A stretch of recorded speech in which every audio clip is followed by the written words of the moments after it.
3 ចំណុចដែលបងប្អូនលេងដ្រូនថ្មីគួរយល់ដឹងជម្រាបសួរអ្នកទាំងអស់គ្នាសូមស្វាគមន៍មកកាន់វីដេអូថ្មីខ្ញុំយឿនសុកណាថ្ងៃនេះខ្ញុំធ្វើការចែកធីបខ្លីៗចំនួន3ចំណុចដែលចែកជូនទៅដល់បងប្អូនថ្មីគួរយល់ដឹងក្នុងការប្រើប្រាស់ដ្រូនសម្រាប់បងប្អូនថ្មីអញ្ចឹង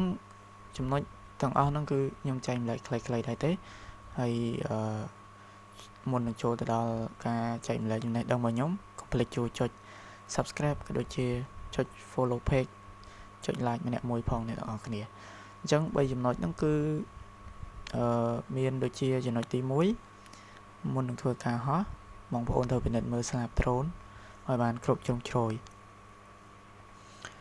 ដូចក្នុងវីដេអូដែលខ្ញុំបាននិយាយវីដេអូមុនណាកាលខ្ញុំចេញវីដេអូមុនតែឥឡូវខ្ញុំនឹងចែកម្លែកបន្ថែមទៀតហើយខ្ញុំនឹងដាក់វីដេអូនៅលើអេក្រង់ឲ្យអ្នកនរគ្នាទស្សនាមើលពេលការដែលយើងមិនបានមើលការមើលដែលខ្ចៅដ្រូនខ្ចៅស្លាបវាកាលណាដែលវាធូរគឺវាហោះទៅរៀងផ្អៀងបើសិនបងប្អូនហោះកលឹងហោះអីចឹងវាអាចទាញទៅនេះទាញទៅនោះទាំងដែលអត់មានខ្យល់បក់អូខេ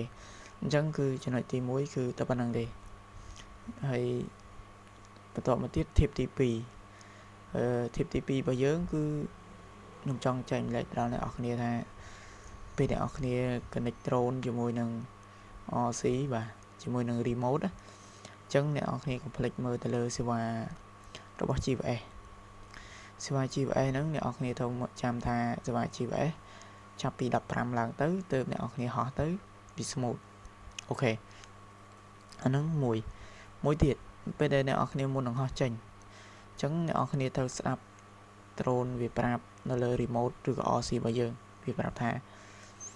home point update អញ្ចឹងបើសិនជាវាឮពាក្យ home point update អ្នកនរគ្នាធ្វើការហោះចេញគឺសុវត្ថិភាពប៉ុន្តែផ្ទុយមកវិញអ្នកនរគ្នាបច្ឆេះភ្លាម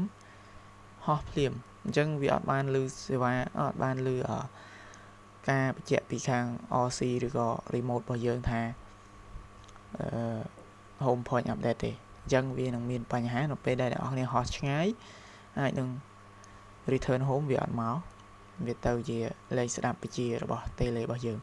អូខេហ្នឹងចំណុចទី2អញ្ចឹងចំណុចទី3ខ្ញុំនឹងដាក់ឧទាហរណ៍ជូនអ្នកនរគ្នាមើលបាទចំណុចទី3របស់យើងគឺការបញ្ជាតែយើងមិនបានដាក់វាឲ្យបានត្រឹមត្រូវនៅលើទីតាំងមួយដែលមានភាពស្មើគ្នាអញ្ចឹងនៅពេលដែលអ្នកនរគ្នាដាក់វាអត់ស្មើវាអាចផ្អៀង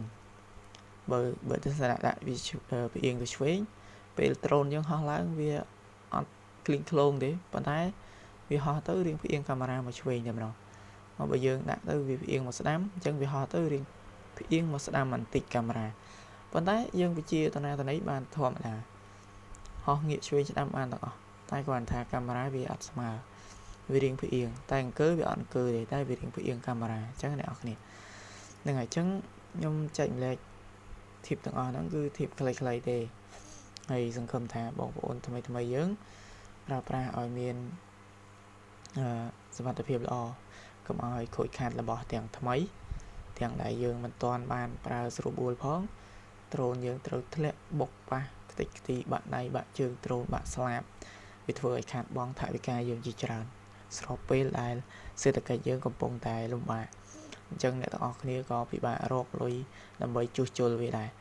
ព្រោះតែតម្លៃវាក៏ថ្លៃតម្រាំតែបានមួយគ្រឿងមិនងាយទេ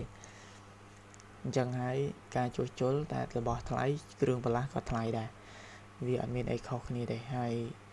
ជាចុងក្រោយមកដល់ចំណុចត្រង់នេះខ្ញុំមានតែការចែកម្លែកខ្លីៗប៉ុណ្ណឹងឯងអ្នកទាំងអស់គ្នាបាទអញ្ចឹងខ្ញុំនឹងចេញនៅវីដេអូក្រោយៗទៀតដើម្បីចែកជូនអ្នកនរគ្នាទស្សនាបន្តទៀតហើយខ្ញុំជាមនុស្សមួយដែលនិយាយបានថាអៀនកាមេរ៉ាបាទខ្ញុំមិនងាយថតនៅពេលដែលខ្ញុំចេញដំណើរទៅទីណាទៅទស្សនាកន្លែងណាមួយទេប៉ុន្តែឥឡូវនេះខ្ញុំនឹងព្យាយាមធ្វើដើម្បីចែកជូនចំណេះដឹងទៅដល់អ្នកនរគ្នាផងអូខេអញ្ចឹងខ្ញុំអរគុណច្រើនអញ្ចឹងយើងនឹងជួបគ្នានៅក្នុងវីដេអូក្រោយបងប្អូនទាំងអស់គ្នា